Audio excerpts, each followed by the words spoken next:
And that was something that I really wanted to capture, was how balanced and still it was. And that's what makes it as spooky as it is.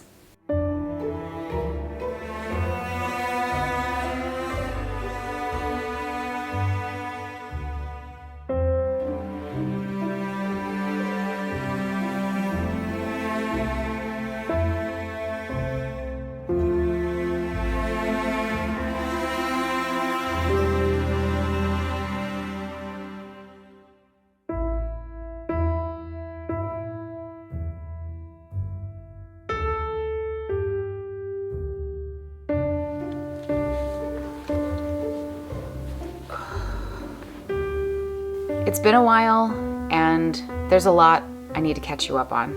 In October of 2022, I started the Occupied Oracle project, where I was attempting to create an oracle card each day in the month of October, resulting in 31 cards. And it was all part of this idea that I had, where basically each illustration or image on the card pertained or was inspired by famous haunted house, building, structure, location, generally from some sort of horror film or TV series or something that was a little bit spooky. And for a big block of time in fall of 2022, I had a lot of momentum on this project. A lot of momentum. I started off with really documenting the process of this project closely, but once that forward movement sort of took off, there was really kind of no stopping, and it became a little bit more difficult for me to kind of film the process as I went along. My pile of cards maybe started with about 4 completed cards or so, but then the next thing I knew, I had about a dozen in progress, with a ton of houses sketched, backgrounds that I was building, and every day I seemed to be doing some sort of detail on an oracle card. During this period of time, this like flurry of me making a lot of stuff, again, this was all in about September into October of 2022, there were a number of cards that came about really quickly during this sort of flurry of creativity. First up, and a film that I knew I wanted to represent in this deck, was Carrie. Initially, I thought that maybe I would do her house, especially maybe the end when it's kind of already been sunken into the ground, but I really wanted to do something from the prom scene. Naturally, that's the scene I think that everyone thinks about when they think about Carrie. The bucket of blood on the head, her in her prom dress. And for me specifically, I always think about the gymnasium. I always really loved how it was decorated on the inside. There were all of those big glittery hanging stars all over the place. It just seemed like a really perfect thing to kind of represent in that card. And something else for me too is that I knew right away what kind of colors I wanted to use. And I even had some pieces of ephemera that I really wanted to add into this card that had sort of like a party kind of texture. It was like a close-up of confetti with a lot of stars and a lot of color. This was one of those earlier cards that had a lot of color that other ones didn't, and it was kind of my first time too for an excuse to use a lot of pink, because it made me think of prom and Carrie's dress and just the whole vibe in general. Pink, and then, you know, a lot of red detailed in there too.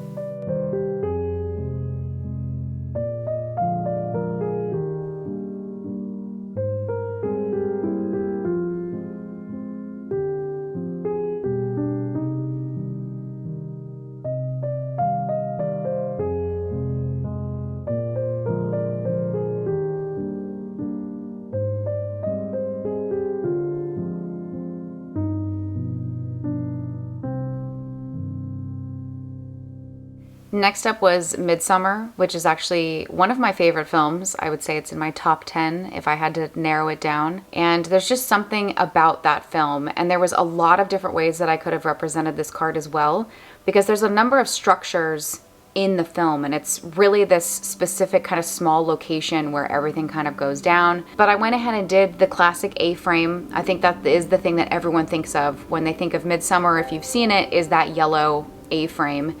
Connecting to that color of yellow as well, because all of my illustrations obviously are just done with black on white paper, so I wanted to pull that into my background. So the background has a lot of spring colors, florals, yellow, and for the A-frame itself, I wanted to represent it in its flaming final scene.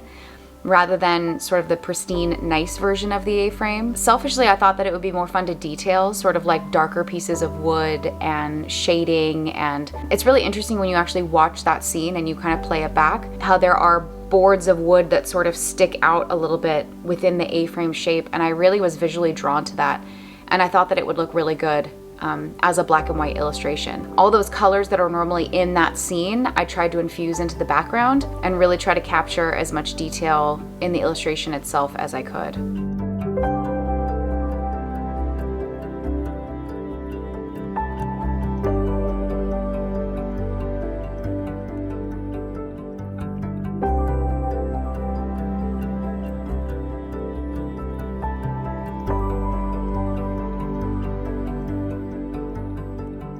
The Midsommar card was a really easy one for me to visualize, and maybe that's why it's part of this flurry of cards that came together really quickly. It was kind of like the Carrie card, where the background was just something I could really visualize. It was a color palette that was very apparent, and it all just came together really quickly, and I was also really happy with the way that it turned out as well. Of course, if you're going to have Midsommar in your Oracle deck, you have to include its darker counterpoint, Hereditary, another film from Ari Aster, which of course I also really love. And there's something about that film that's obviously terrifying. It's really, it's very dark and spooky to watch, but there are these silent, terrifying moments in that film that really stick with you. And for me, it's towards the end of the film when sort of the son's body gets kind of levitated up into the treehouse that's in the backyard. And I believe he's barefoot, because that's what I envision in my mind, is like the barefoot feet sort of slowly being lifted up into kind of the belly of the treehouse. There's something about that treehouse that just has a real stillness to it, and especially even though it's surrounded by all these trees and this really like crazy wooded sort of area that it's in, there's a lot of symmetry to it, and that was something that I really wanted to capture, was how balanced and still it was. Because I think in the symmetry of the lines and the way that the treehouse is situated, the way certain trees are around it and the little ladder coming downwards, I think the symmetry is what gives it its stillness, and that's what makes it as spooky as it is.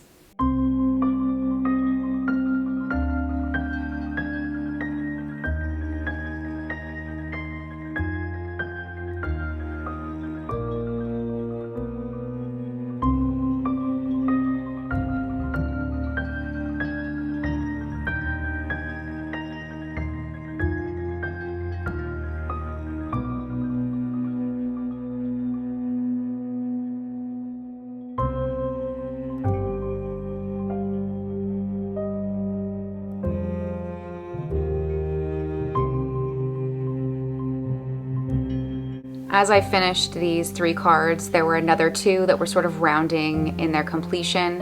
One was the Beetlejuice card, which is one that I had actually started during my sample cards, but I hadn't really figured out how I was going to do the house quite yet, and if there was any kind of additional background detail that I wanted to add. So Beetlejuice was one of those. The other one was Edward Scissorhands. Maybe I was on a kick of sort of grouping directors together, much like Midsommar and Hereditary. I seem to do the same thing with the 2 Tim Burton films, and I worked on those 2 cards at the same time as well to get those completed.